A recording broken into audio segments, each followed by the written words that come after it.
just talk about like stereotypical things. I think that's where our interview should start right here, is stereotypical things that like artists deal with and what it is to be successful. Because really when someone admires what you do, right, you immediately are successful when somebody else likes it. Like that's the validity, you know? Yeah, and it's scary. It's a scary one, because then when you're not successful, do you call yourself an artist?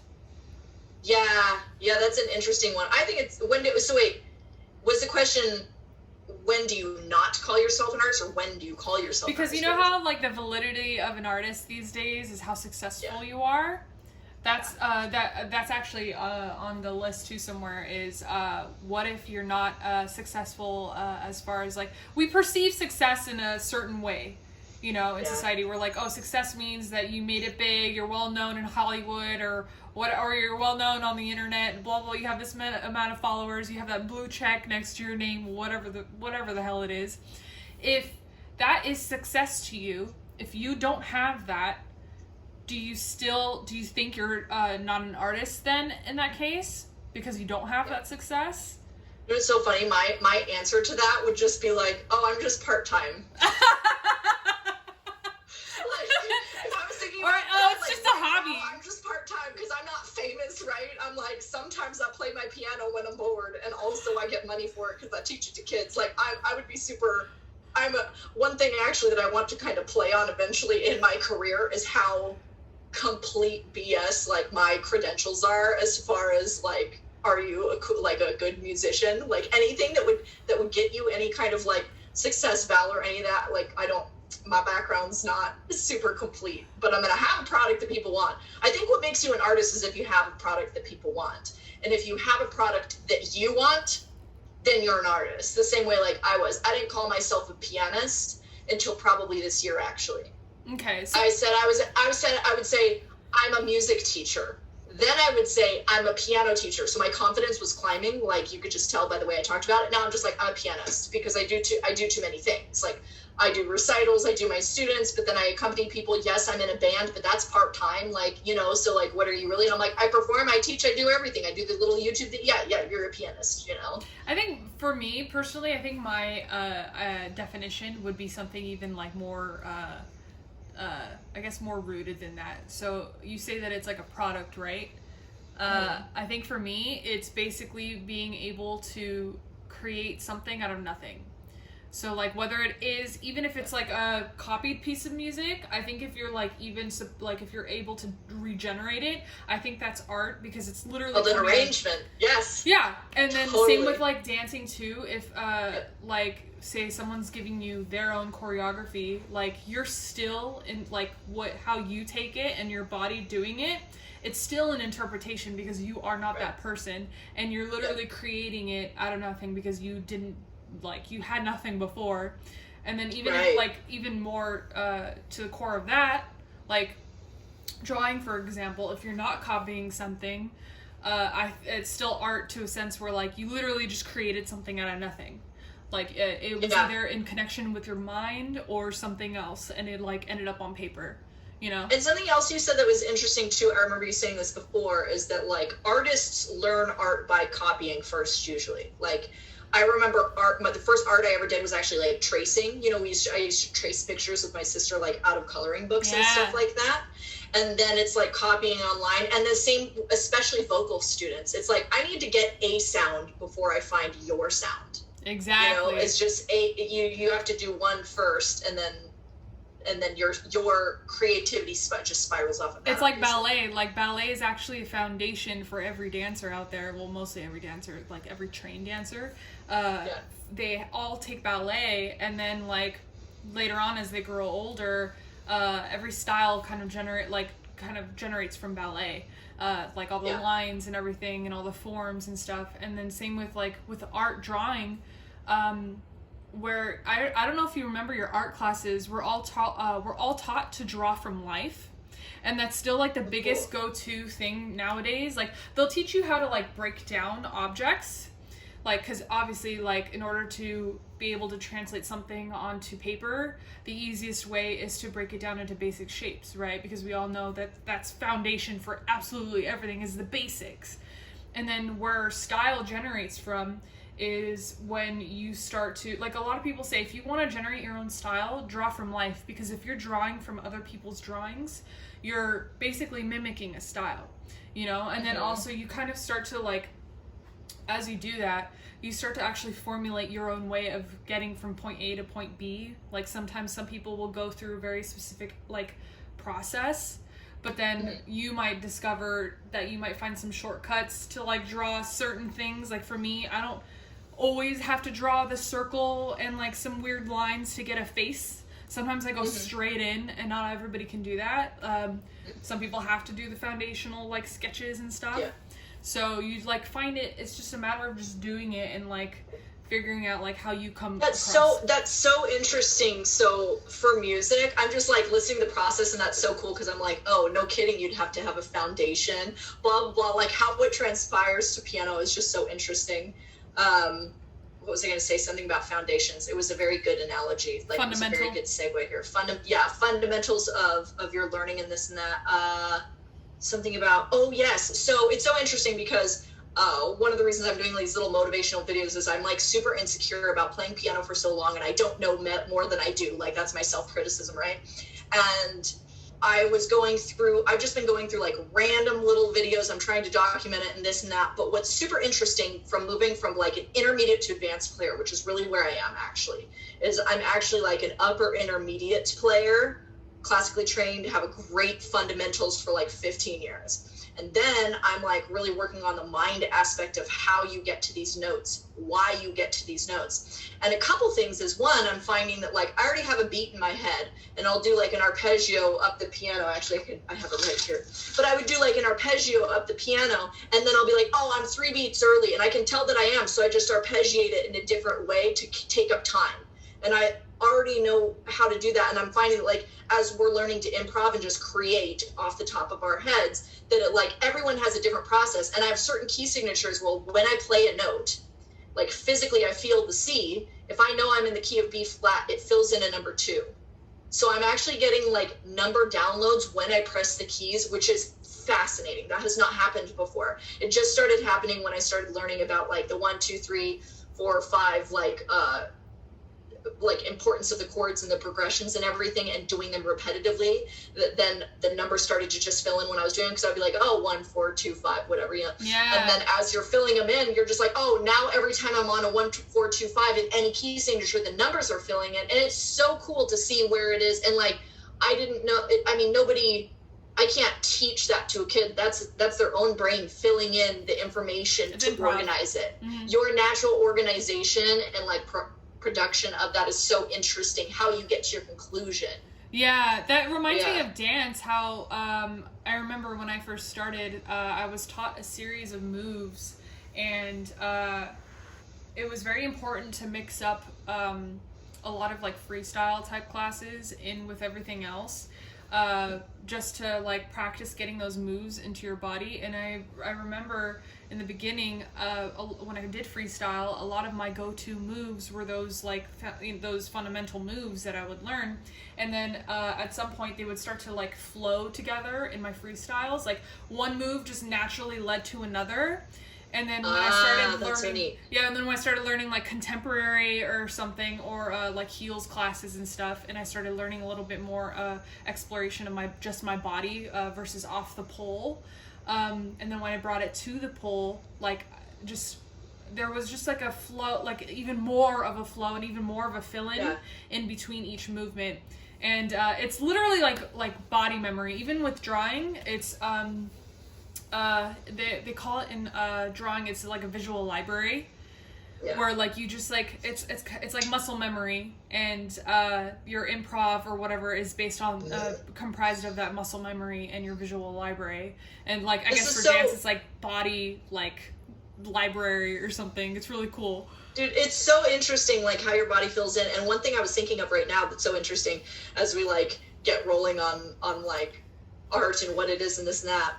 What would you define? You have people all the time who are like, oh, I'm not musical and I could never do art. You know, I mean, you get that stuff all the time, like out of the extremely like unartistic people, right? Oh yeah. But I feel like there's a fallacy there that's a misunderstanding, because there are people who are like, oh, I'm not artistic, and I'm like, lies, total lies. Like, what are you talking about? You're not artistic. You're not artistic because you don't know how to play the piano, so maybe you're not a piano. This is not your art, you know?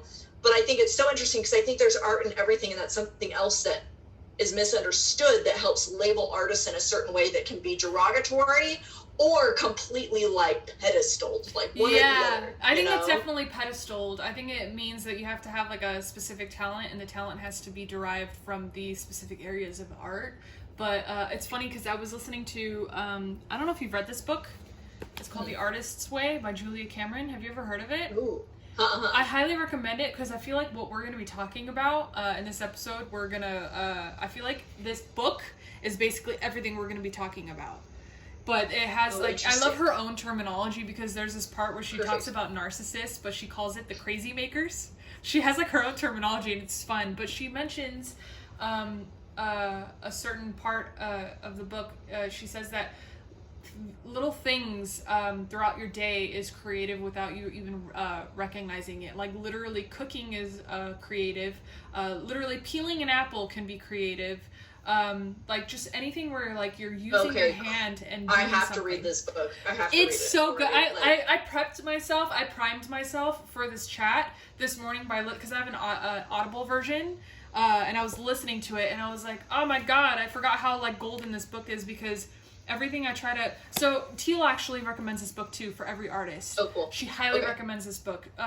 This basically attacks, like, all of the artist blocks, but in a sense of, like, she even has a chapter on negative core beliefs in this and everything. Oh, and awesome. Also, like, the trust in the universe and everything, and, like, the trust in yourself. And, all like, she says... What is it? Like, a lot of people, like, how skepticism can actually hurt your art. And then she like explains why and everything, because the entire time, every single time you do something, you're going to doubt yourself, and that's actually a key block in every artist. So like every single time, like I don't know, you're doing really well with something, or you're manifesting something really, really well, you're always going to be like, nah, that's just a freaking coincidence, or nah, this isn't going to work every single time, you know. And then that's where you start creating your blocks again, you know. So it almost takes a certain amount of faith in something outside of yourself to trust that it's all gonna work, you know? I think it's so interesting, like, so, and that's why I'm like, I think our interview started like an hour ago. So this is all what you said when we said earlier. You were like, I think this will start here, and we started talking about art. We could definitely start it from there, and then I'll actually like, I would like to like go into like a proper introduction. But go ahead, finish that note, that idea. So I think it's so interesting, because when we were first trying to organize the interview, I was trying to figure out if like we wanted to touch the spiritual aspect of things, which is the existential beliefs. How do you practice day to day? Where do you put your focus? Where do you put your energy? And like the higher, it's like a higher tier of thinking, right? And it's like such a trigger. It's such a trigger right now, because so many people identify heavily with their spirituality. It's so interesting. I've been reading different books, and I think Deepak Chopra is like an amazing author. And a lot of it is about unidentifying with what you think is, and just like really absorbing more and more and more, and becoming more and more free-flowing and more open. And you can call it whatever you want, but the identification is not important. Non-identification, by the way, is like a Buddhist practice, which is hilarious, because they're like, don't identify with anything. We're going to call this Buddhist.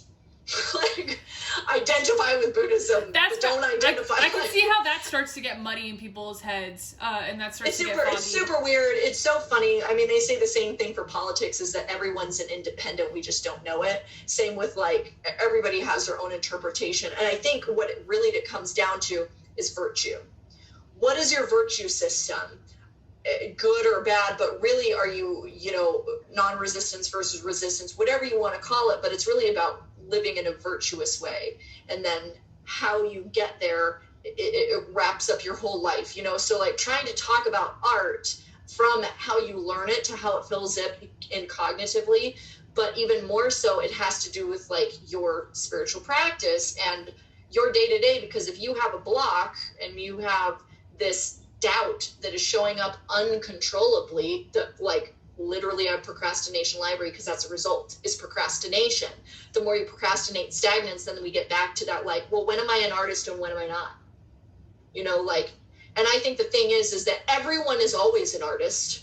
You just work at different paces. Yeah, we are creators. And it's about how, and I think one thing I've been focused on ever since like opening my grounding chakra is that we're here on this world to produce literally a physical function. Create. Many different ones, you know, and how you get to that production is, I think, really what comes down to, like, are you successful? Is like, are you happy with what you're producing? Because I could be coming out with tons of junk songs, and even I have seen, I mean, the pianist curse is that we all start a song and like never finish it, or we play. Oh no, that's not just the pianist curse, that's the artist curse. I know. Okay. That's actually going to be on the list. I saw it on the list. That's something I do all the time. Yeah, I'm like 6 pages through Kyle Landry's, what is it? Oh, I love it, Kingdom Hearts. And it just gets to these left-hand arpeggios that wear me out, that I'm just like, hey, I got other things to do. It's just like too much resistance. Yeah. I would just sit down and like fall asleep. And it comes down to actually me needing a more creative process. I really had to be at like a very, like, I don't have this huge goal. I can do whatever I want, and I just want to do what's interesting. And what's been showing up that's interesting to me is just like, actually, when I document my piano lessons and I involve comedy, and then I just click on like one random one and there's like no strings attached to the lesson, I'm like, oh, cool. Versus being like, you better learn your jazz voicing so you can hurry up and do this arrangement of like, no, like, I'm just like, I'm going to learn this sound. That sounds good. I don't feel like I'm going to do anything with it, but okay, you know? Yeah. But it just keeps the energy going, you know? Yeah. But I feel like we should preface, because you mentioned, like, spirituality, like, also being a trigger and everything, and then, like, all these, like, terms being a turnoff. I feel like I want to say this is definitely part of the official conversation, but I want to say that we can, for every single time we talk about spirituality, I want our audience to think that spirituality basically means the self and the practice of the self and the development practice of the self. Beautiful. Yeah, that's awesome. Well, I mean, do you want to actually, why don't we, I think what would help us, why don't we lead to our like formal intro? What do you want it to look like? Because we could do full like 8 takes if you want. It doesn't matter, so it's the whole thing obviously is going to be very candid and casual. I'm so casual. I'm just so casual. I wrote down a very loose intro. I'm gonna read it. I'm gonna say it loud and proud, just so it's like organized, and I'm not like okay. So welcome to the second episode of the Motivation Podcast, where we talk emotional intelligence, spread mental health awareness, and sometimes get a bit metaphysical and esoteric. Today's episode is about diving into the subconscious mind of an artist. I asked a question on all of my social media platforms, reaching out to all of my fellow artist friends. The question was, what are your biggest struggles, insecurities, and fears as an artist? I received phenomenal responses from everyone that I would love to discuss today with my very first guest, Lindsey Gallagher. Woo! Oh my God, thank you. I don't know what makes me suitable for this position, but like any artist, I guess it's all bullshit anyway. Right? Lindsey here is a musician, singer, dancer, as well as a skilled intuitive and a hobby researcher of the mind. Lindsey, tell me briefly about your life as an artist and anything you can share with us about your journey of self-development and self-discovery. Oh my gosh, girl, you're such an interviewer. This is great. Now do away with the writing that I just did, and I'm going to be super unprofessional now. Okay, fabulous. I'm just like, as artists, we don't like words. I like picture books. Okay, so me as an artist. So, hello, my name is Lindsey.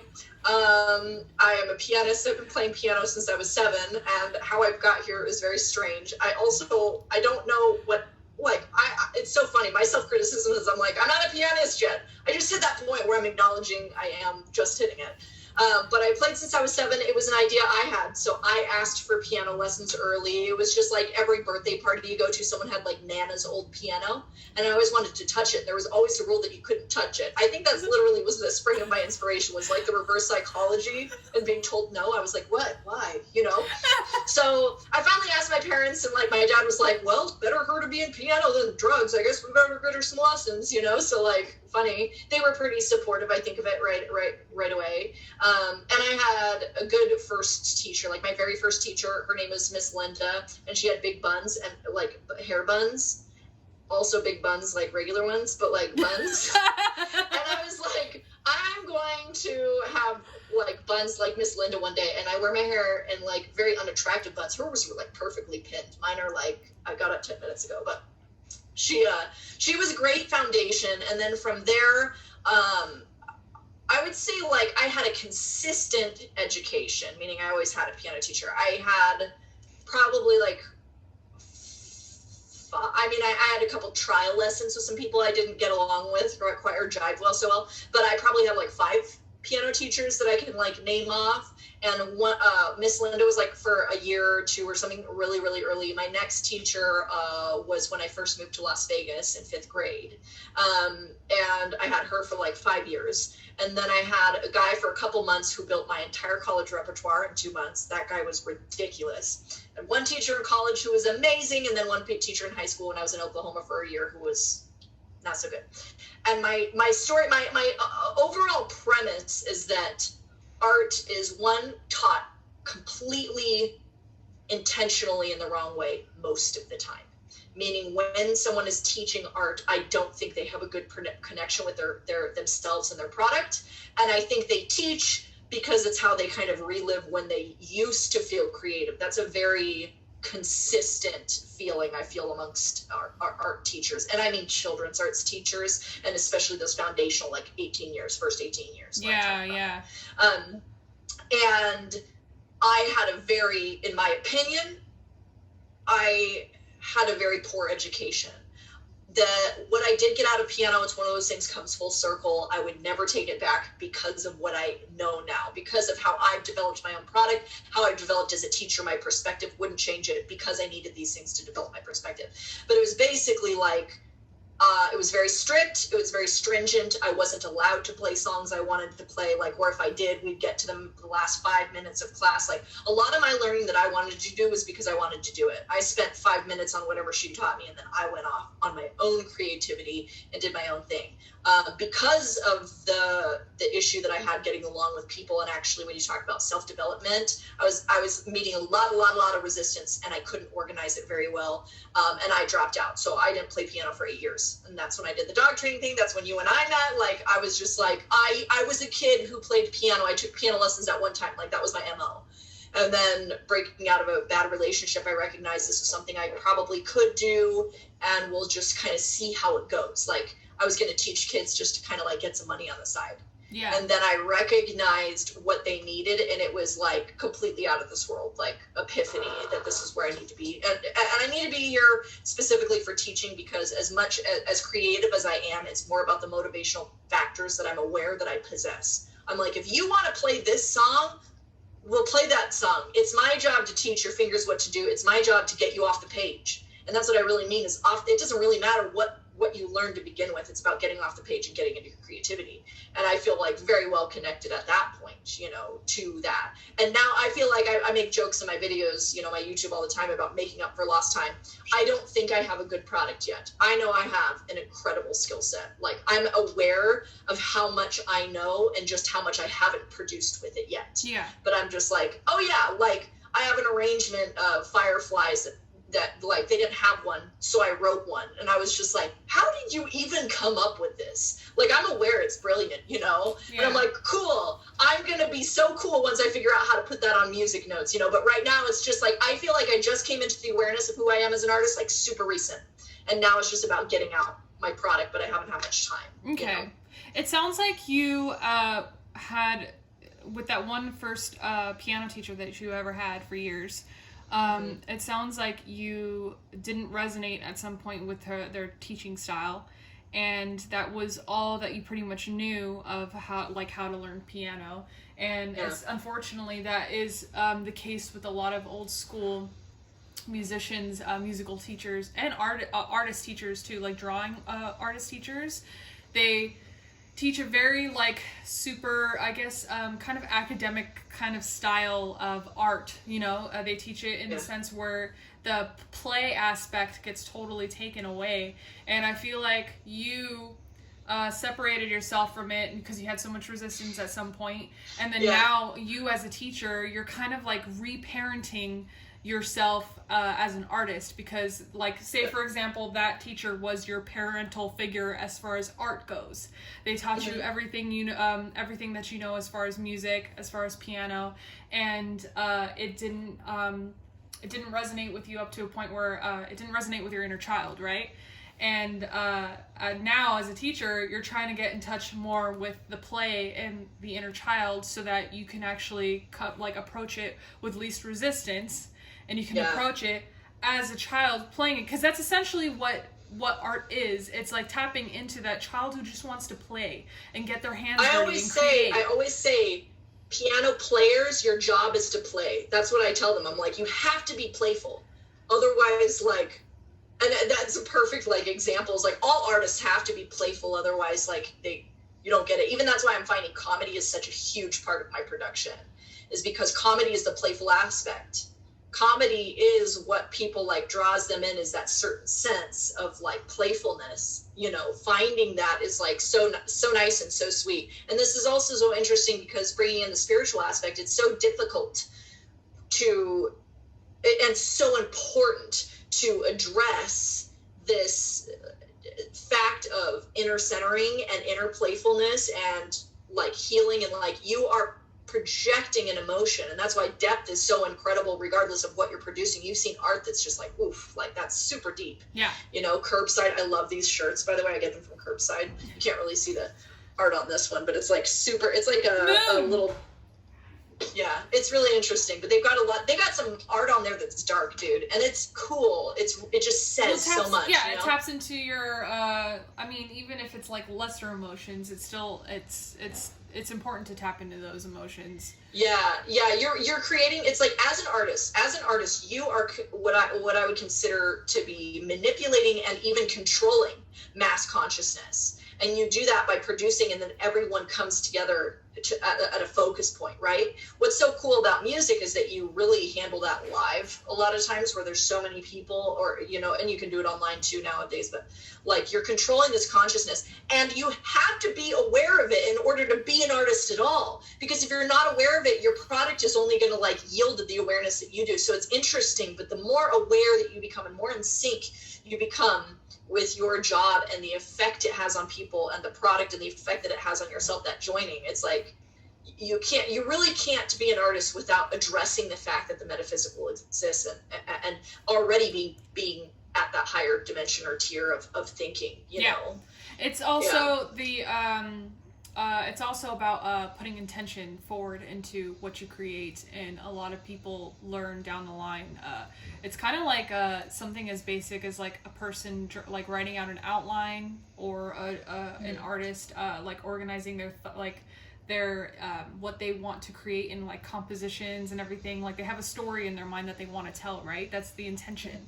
And a lot of successful, I mean in a sense where like you look at a piece of art or listen to a piece of art and you feel something, and that comes from the intention of the artist that was put forward.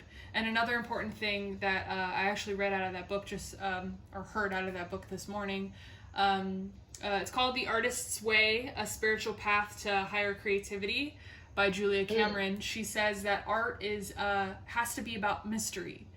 It has, if it's something about like if it's something concrete, then it's not going to work. It has to be something where you have to be open-minded to approach art, because otherwise that inner sergeant is going to step in and it's going to tell you what's wrong with what you're creating, what you need to do more of, and this and this and that. And when something is just so factual, we lose that flow and creativity with it, and it just stops us from doing it.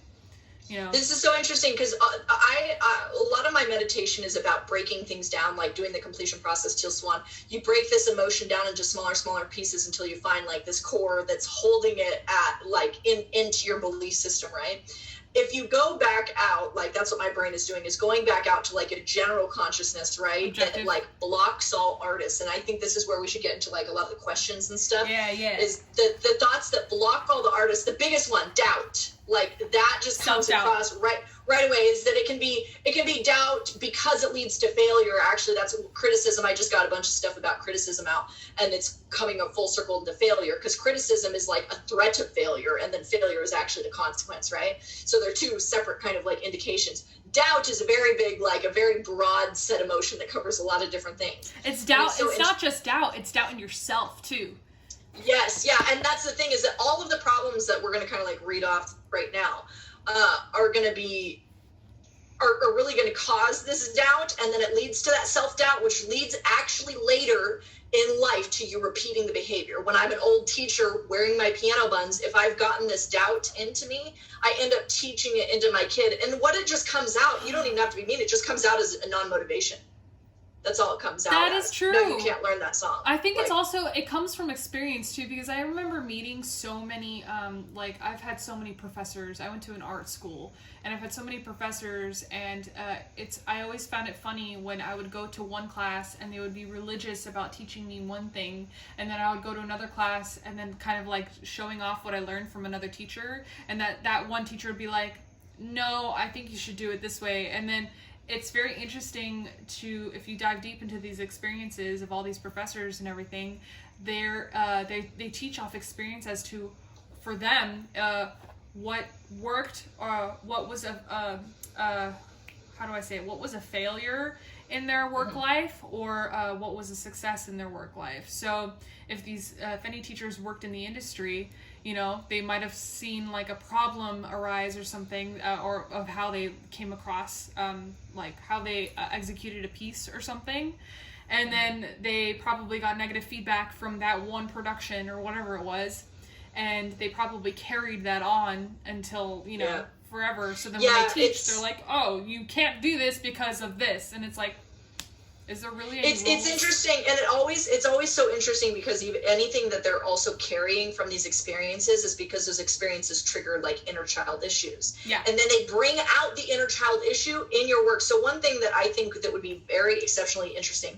So what made me quit piano was I was on a full ride scholarship for French horn. While I was there, I actually tried out on piano for the highest level orchestra. I think they may have had a staffing issue. I still have some doubts that like I got it based on skill level, but I don't know. I tried out with like Rhapsody in Blue and some Beethoven medleys, and my audition piece was slamming good, and I knew it. And the guy came down super hard, like, we'll give you this position, but just know you're a freshman, and if you think this attitude and blah, blah, blah, and you're the most important person in the band, and if you make one mistake, it's all on you, and I won't tolerate, like, that's how he gave me the job. And that like, primed you for failure later down the line, didn't it? So I laughed. That was a very big turning point in my attitude, because what happened was I dropped everything. I dropped French horn, I dropped piano, I dropped everything, and I took the best class of my life, which was a basic jazz voicings course. I was the only piano player in the room, and I had like the worst grade, and it was my favorite class. Worst grade. The teacher was cool, but I mean, I struggled very hard in the class. And I decided in that audition that like, I don't want this to be work. You have made piano a nightmare for me. He made French horn a nightmare, and I was like, you will not touch my piano. Like, in my brain, I had like some inner conscious goblin being like, you ruined my French horn career because of your attitude. I can't even be in an orchestra without hating my life. Now, and then I was like, I'll try out on piano. And then he came across that attitude, and I was like, you will but not be touching my piano attitude. Like, that's very sacred. So what happened is that I was like, this will not become work. I will not force this into the work category. And work, we think of as introducing resistance. Work is when it becomes difficult to do. That's what we think work is nowadays, is that work has to be difficult to do. And that's why artists, I think what happens is your job, regardless of what you're doing, will become more and more and more difficult if you're not doing your parts work or your inner child work and recognizing like, hold on, it's not my product, it's the audience. Once you come to that and can build your audience, which is what I just figured out a little while ago, is like, oh, my audience is like a super funny, like comedic, like actually connection-based audience. It's not heavy. It's not like deep blues music. It's a reflection. Not really classical. Like, it's a reflection of you. Total reflection of you. Your authentic self. What happens with it, yeah, this is the thing that you were talking about earlier that I was just like, integrity was in my mind, is that if you're taking criticisms by your instructors, right, and those instructors are not the appropriate audience, which is only a decision you can make, then which decision do you decide? So I chose not to jeopardize my piano integrity, and I quit for 8 years. That's what I needed to do, and it's literally the only thing that actually worked, because now I'm like, oh my gosh, I've never enjoyed my job more. I've never been more creative in my life. Like, it all came from me, like, taking that to my audience. I have a question. Yeah. So you, that one guy that like just totally chewed you out before, the one that ruined your whole entire piano career, can you, because I know you probably did work on this. If you haven't, here's an opportunity to do so. Because I want people to practice looking at their world as a mirror of childhood. Can you go into a relationship in your childhood that resembled that figure? Daddy issues! Okay, explain. So that way people can start practicing, like, if there's a boss that they really can't stand, or a coworker that's just like really affecting their everyday life and their work life, and they notice they consistently have this type of pattern in every single job that they approach, I want them to be able to step outside themselves and look at it as a mirror and ask themselves, when was the last time they had this problem in their childhood, with what figure, and who brought up the same feelings within them. You know what's so interesting, if we take this as a very, like, an example, something interesting. So something that's been hard for me to process, like, on the spiritual self scale, right, is that, like, it always comes down to you. It's always a reflection of you, right? But what I just said was, I took my integrity back and told him it was the audience. I told him it wasn't me, right? So it's like, how do you get there, right?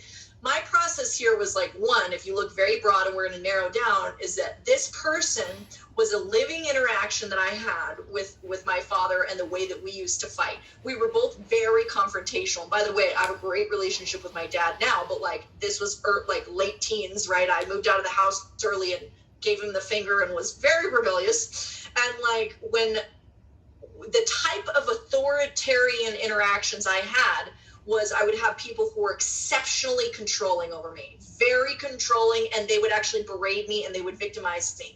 The reason why is because I victimized myself, so I attracted people who would also victimize me. I can guarantee you that guy would not speak to me that in this day and age that way, and he'd probably get fired because he lowered me a letter grade for taking care of feminine issues in the bathroom, and I was like, this is something that cannot be negotiated. He was like, you know that this is like your fault or so. I got lowered 2 letter grades for dealing with legit feminine issues, and I was like, that's physical boundaries. I should have reported him. I didn't know anything. I was so young. I was very much like, the world was against me. I'd been trained. Yeah, I'm pretty sure we all can think of times like that where, like, if we really dive deep into our past, and then like, but if we like traveled back in time as somebody who was an advocate for ourselves, like kind of like that cheerleader and that supporter, because a lot of times we go through all this stuff alone, and it feels like we're going through everything alone, because honestly, who's living in our, in our shoes in our daily lives? Whenever I go back to the productions